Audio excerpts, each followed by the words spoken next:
Well, hello, everyone. My name is Brian Ballantyne, one of the podcast members here at Connected by Community, brought to you by Ballantyne Capital Advisors. I just want to take a moment and thank everyone for listening, sharing, liking our podcast, and allowing us to share with you more about our community. And I want to take a special moment to thank our sponsors for allowing us to partner with them and continue to bring you these nonprofits, community interest, business leaders in our community and what they're doing for and in our community. I'd ask you to check them out. They allow us to continue to bring this to you. And if you or someone you know would like to know more about becoming one of those partners with us, check out our website, connectedbycommunity.org. There you'll find a sponsorship tab, and we can get you more information on that. Until we see you next time, go out and make our community great.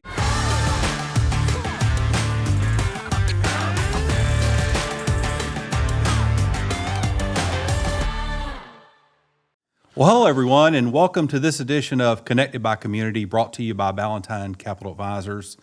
Podcast here to provide you information on our community, business interests, nonprofit, and other activities going on. And today I have Anthony Colincheco here with me from our office, but more importantly, we have a special guest with us, Miss Corinne Nickell. Welcome to the podcast. Thank you. Happy to be here. Yeah, we're glad to have you. And we're underneath the bright lights and we were joking before we started. The audience doesn't get to see all this kind of stuff. We're lit up like Christmas trees, hopefully. But we really want to have a good conversation with you about an important topic near and dear to most people, and that's real estate. Absolutely. But before we jump into that, just so our audience gets to know you a little bit, are you from the area? Do you have kids, husband? Tell the audience a little bit about yourself. I am not from the area. Mm-hmm. I actually grew up outside of Washington, D.C., mm-hmm. and moved to Hilton Head, where I actually started in real estate with Charter One North.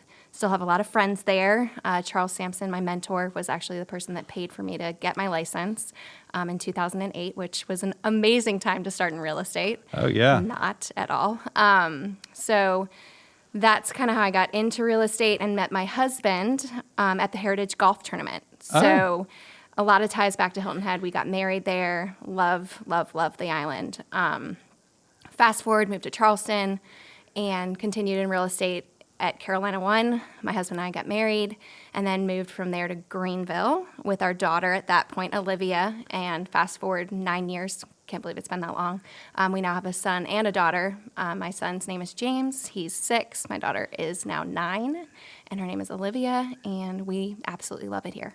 Awesome. So. Well, you got your hands full if you got two young ones, for sure. Yes, it's a lot of fun. Keep you busy, I'm sure. And then on the side, you just decided to not just be a real estate agent, but you own your own business. So, maybe that's different. We're going to talk about real estate as a real estate agent, but tell our audience a little bit about what made you decide to own your own firm and do all the things that come along with that, both good and bad. Well, during the COVID epidemic, all the things, everybody's home, and I had my broker's license at this point, I'd been thinking about opening up my own brokerage for a really long time and just kind of hemming and hawing over, the good, the bad, the ugly, and financials and all of that. And I just decided to go for it, is really the way it went down. And at that point, I was nesting with Corinne Nickell. That was on my signs. That was on my website. It was everywhere.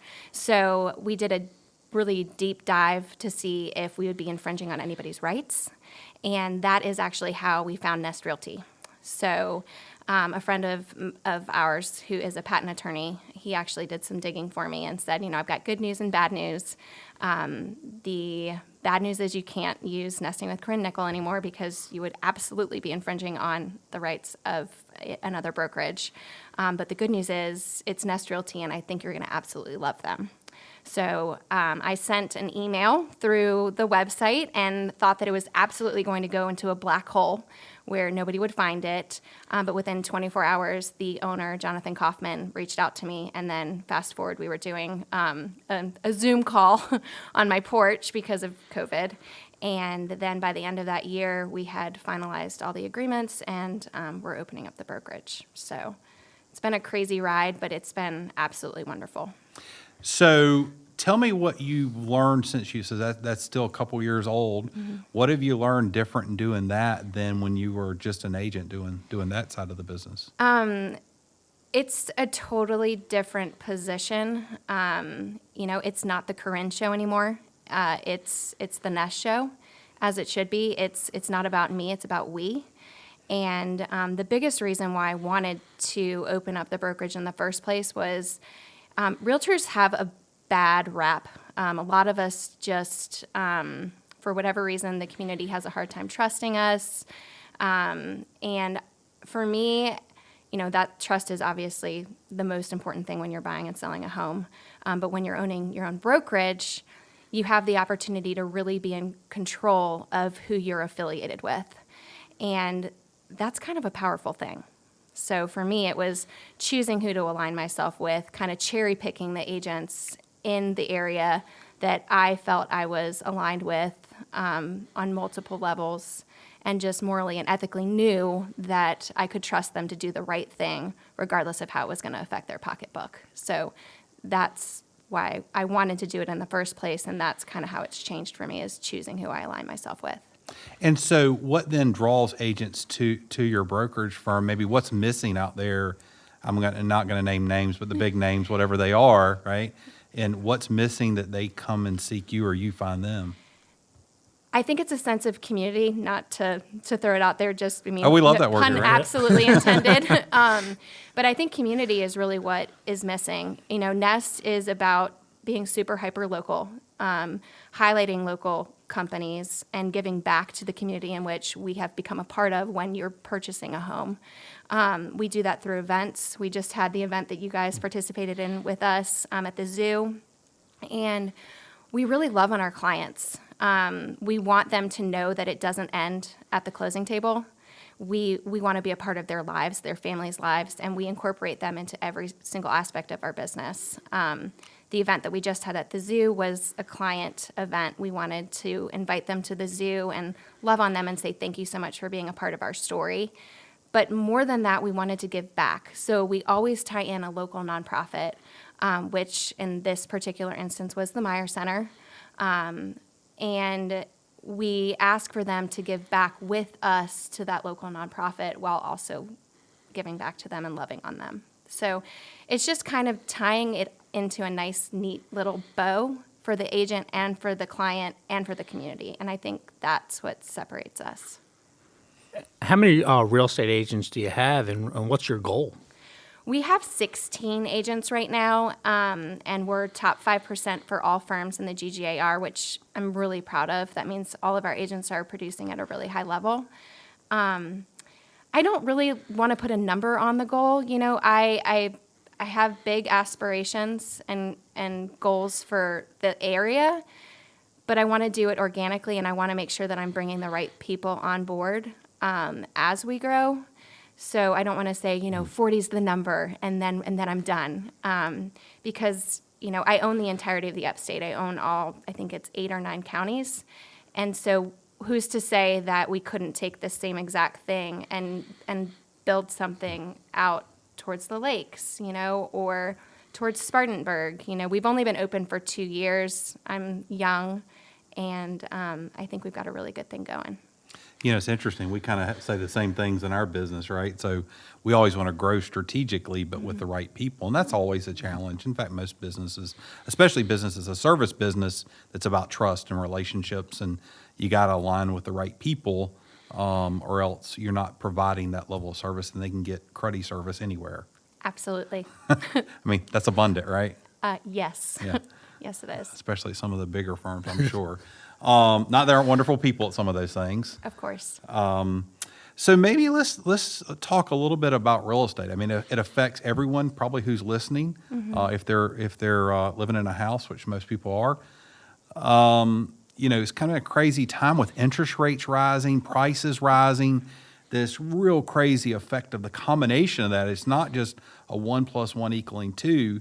The affordability index, is going to be way, way down, much more than that, right? So people's payments, which most people are having a mortgage when they buy a house, maybe 3 and 4 and 5 times what it was just maybe 2 years ago. Is that a fair statement? That's very fair and very true. Yeah, especially if you're in some of these hot markets like a downtown, or we were joking about Five Forks where I'm at. I'm sure there's pockets that's even worse, right? Absolutely. There's really tight, or as Anthony was talking, there's just no houses available in a certain market. So if you want it, there's no negotiation even today, right? It's going to depend on where the home is located and inventory and all of those things. So if you were to look at this same time last year, multiple offers are still rampant. It was crazy. It was, just barely get into the house and you're putting an over asking offer on the table. You're not asking for, you're waiving everything. I'm going to take the home as is. It's okay if the walls are falling down. We're just going to buy the house. We need a house. Now inventory is still really low. We're still in a seller's market for sure. I think the absorption rate for this month is hovering right around 4. So we're definitely still in a seller's market, but going back more towards even, which I think will be nice for the buyers for a change. But you're right, the interest rates have gone up. So the same house that you could have bought a year ago, you're going to be buying less house for more money now. And that's not exactly the best place to be for a buyer. It's very interesting, for sure. And notice in this area, the prices hasn't actually come down. And I'm guessing that's because a lot of folks up north, like myself, are moving into the area. Absolutely. I mean, cash offers are becoming more of a norm, which is crazy. I grew up outside of the Washington, D.C. area, so just your cost of living allowance adjustment that you'd have to put to be in that area is going to be way different than Greenville. So those people are, moving down here. We are moving down here because it's a great place to be. And you sell that same house up there and you've got cash to buy a house down here. And it gets really tricky for the locals to be able to compete with that sort of situation, which, that's not exactly the best feeling for a local person either. It's definitely tricky. Let's talk about that for a second, because what are some strategies? I know a couple of things I've saw, but I'm curious what you've seen when someone is local. Maybe they don't have that level of equity, but to be competitive, they don't want to, offer some ridiculous price that's way above, but they know they have to be all cash. What are some things, maybe a first or second time homeowner that doesn't have, $300,000 to plop down, maybe only 30, but what are they doing to be competitive? They are offering some sort of more like a bonus to the seller, like say, take my offer and we're going to give you this cash up front and then we're going to buy the house. You have to get really strategic. We have more equity now than we've ever had across the country for homes. So maybe looking at a HELOC option where you can write that check to get that house out of your HELOC and then coming back to sell your home. There are ways to do it to be competitive, but you really have to sit down with your agent and strategize, talk to your lender that's going to be helping you purchase the home, maybe figure out your sweet spot on what you have to do to put the down payment to waive that appraisal and not put yourself in jeopardy. There are a lot of ways to do it. Some of our agents at our office, because we have bird brain masterminds where we talk about what we're seeing and ways that we're able to kind of work through difficult situations to help our clients. They're getting really strategic with putting in the offer maybe a gift card or something like that. It's getting really fun. Huh. Yeah. So the one I'm going to share with you that I've seen, and I don't recommend this, by the way. We're going to lead with that. Have seen, because the moms and dads are a lot of times clients of ours, and it might be the 25 or 30-year-old. Yeah. Hey, mom or dad, can I borrow the money for a certain amount of time, and then I'll go back and get a loan? Right? Yeah. It's meant to be so I can offer cash, right? Yeah, no, so mom and dad takes makes out of their sense. investment account with us, and then adult child closes on it, then gets a mortgage on the back end, simply to have a stronger offer. I mean, that's something we've seen. What a blessing to have that opportunity to go to your parents and ask for that. I mean, I'd be like, hey, you want another kid? No, I'm just kidding. Hey, my kids don't ask me. So but no, there's some of that. No, that makes sense. I mean, it makes a ton of sense. If you're in a position, some people are. Yeah. That's blessing for them, right? Yeah, huge. For I sure. mean, that's definitely going to set them apart for sure. So what do you see? I mean, we're in the spring, right? We're going to the summer. I think historically the better times. Greenville still being a hot market, like you were saying. If people are on the fence, should I buy now or wait? We don't know the future, but it's probably not real likely in the next 4 or 5 months you're going to see a depression of prices. Is that a fair statement? That's a very fair statement. I mean, let's think about this for a minute. So if we were to go back to 2011, right, we're coming out of a mess, a historical disaster as far as the housing industry is concerned. So we were at right around 3% there for any sort of loan that you wanted to get. I mean, that's when I bought my first house. So I think I was at 3.25% or something ridiculous when I bought my first house. And we've been hovering right around those same numbers for so long. And now it's just now starting to come up. So I don't think anything's going to happen with the prices, because I think people are going to be selling because they have to, which is going to keep the inventory low, which is then going to keep the prices more stabilized. So I feel really confident that we're going to be just fine. Also, we have so many different rules and things that we have to do to get a home, you know.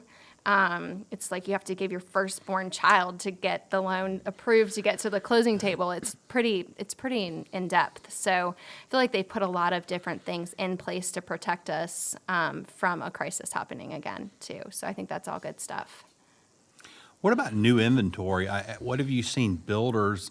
You know, obviously you have your custom builders, which that's a totally different market, right? Mm-hmm. But your production builders that bring inventory on the market for the masses, have they slowed down, or is inventory still being brought to this market to help some of the supply issues we have in general with homes? I don't think that they've necessarily slowed down per se, but I do think that they're getting a little bit more strategic in how they're putting the inventory onto the market.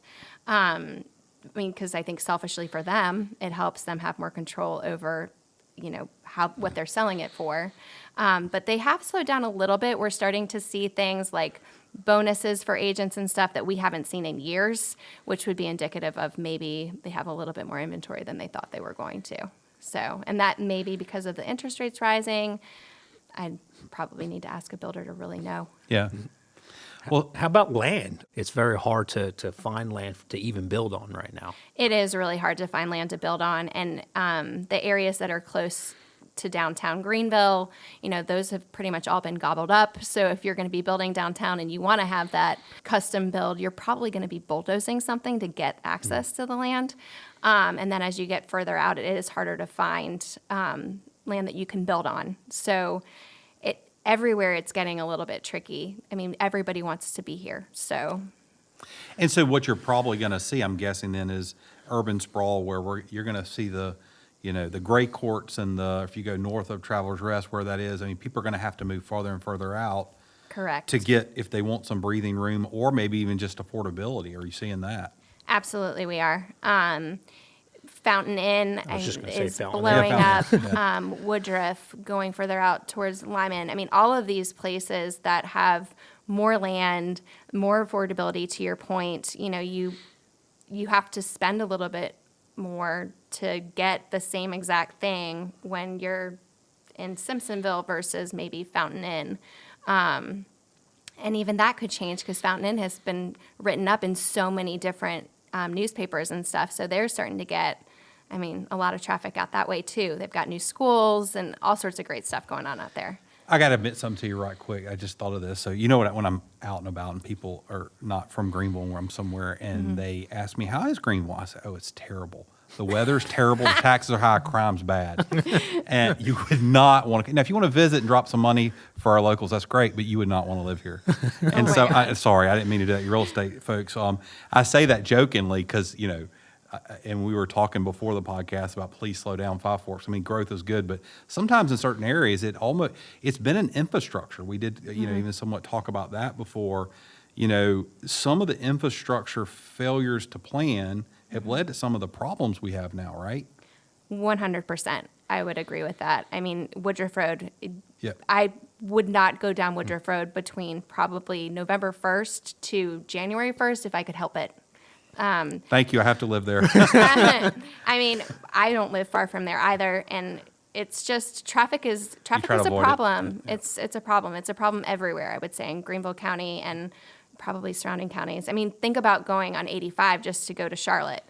at rush hour. No, thank you. It's definitely becoming a problem. Yeah, for sure. Well, so you have first or second time, maybe even third or fourth time home buyers. One thing I'm always curious when I talk to someone with your level of experience, what do you see the top one or two mistakes people make in purchasing homes, whether it's maybe a new person or an experienced home buyer? Probably not taking the time to really think about living in the home. Because we had such a crazy market for such a long time, it lasted for basically 2 years where it was ready, fire, aim. For home purchasing, people didn't really think about the day-to-day, like, what is it going to be like to live in this home? And they just wanted a home, or they just wanted to get out of their house and have a bigger house. And they didn't really think through, what is it going to be like to live in this particular home, and go to work every day. I just had a client reach out to me and say, I didn't realize my commute was going to be 45 minutes each way. So let's think about moving me now. And I'm like, okay, no problem. Just really thinking about what is it going to be like every day to live here from a geographical standpoint. And also just like, is this going to work for my kids? Is this going to work for my spouse? Do we have a master upstairs and maybe we're not getting any younger and stairs aren't super awesome for us? Just really thinking through that would probably be the biggest mistake that I see. We have a lot of people that have buyer's remorse because they didn't do that. They probably, in this fear of missing out thing, you probably had some people, you're going to find people over the next year or two that bought things they shouldn't have bought. Yes, and it's human nature to want to win, too. So you get into a multiple offer situation, and you're like, well, I want to win this house. Right. So it gets a little bit competitive, and then maybe you're not doing the best thing because you want to win the house because it's human nature. And I'm sure there's a lot of that because a lot of people were buying on FaceTime last year or Oh, yeah. 2 years ago. Oh, yeah. I would do an open house the day that the home would go on the market, selfishly because I was trying to get walk-in traffic, but also agents, I was trying to help agents out too because, you know, you're in the shower and this house comes on the market and your phone starts to blow up because your client wants to get in the home before, you know, everybody else is in the home. And it was crazy. It was crazy. Had to be quick for sure. How about sellers? What are one or two mistakes you see? I would say that the biggest mistake that sellers made and are continuing to make is not get their home in the best condition possible before they put it on the market because they think anything is going to sell. Not maybe stage the home, paint the walls, do all the things just to put it in the best position possible from a marketing standpoint before they put it on the market. I think that was the biggest mistake they were making 2 years ago and continuing. Because it makes you question things. If you're a buyer walking through the home, it's like, well, if they've let this go, what else that I can't see have they let go? They got lazy. Yeah. Don't get lazy. Yeah. Put a little elbow grease in or hire someone if you can afford it. Yeah. I get it. Makes sense to me. What would be your best advice if someone was looking for an agent, didn't have a relationship, whether it's reaching out to you or your firm, that maybe they don't know, you know, maybe they've had a good experience, bad experience, or they're new to town. How would someone find a good agent or know they're a good agent? Well, you could put a post on Facebook, which you're going to get a lot of responses with a lot of tags to different agents that people love. I typically think the best thing to do is to ask a friend that lives locally if you can, or do a search online. I mean, if you go, I'm not a huge fan of Zillow, but if you go on Zillow, it'll tell you like 5-star reviews for different people. But even then, I recommend sitting down with the agent and having a conversation and seeing if you're a fit. When you're buying and selling a home, you're not the best version of yourself because you're extremely emotional. And you need to make sure that you're a good match with the person that's going to be holding your hand through that process. And that's not just, I trust you implicitly to be my advisor.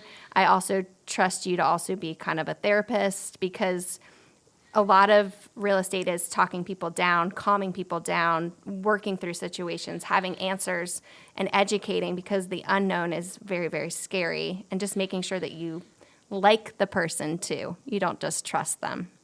I would recommend that.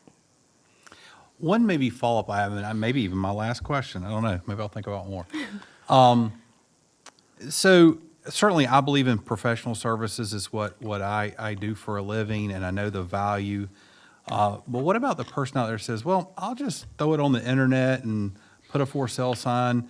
And maybe that works, right? It could. It can.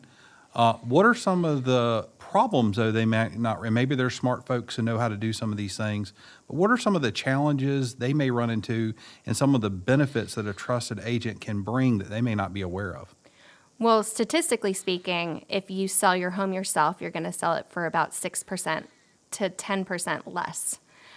So there, right there, is going to cover your agent's fees, more than cover your agent's fees. Just by taking it off your plate, you're going to make more money, statistically, by hiring an agent. And then the other things that happen are you really only have one time to be new on the web.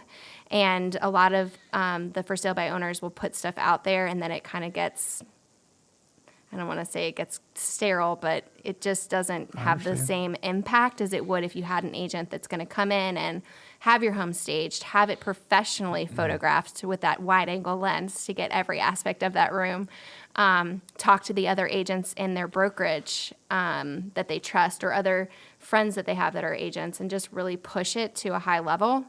When you're selling your home yourself, more than likely you are also emotionally vested in your home because you've had milestones there, you've celebrated things there, you've shared meals there. It's not just a house, it's your home, and it's hard to keep a clear head when you're emotionally vested in a sale too. So it just can get messy in a minute. And then the other thing is, if you're selling your home yourself, you're probably going to have to hire an attorney to help you get to the closing table. Attorneys normally charge by the hour, whereas an agent only gets paid when the home closes.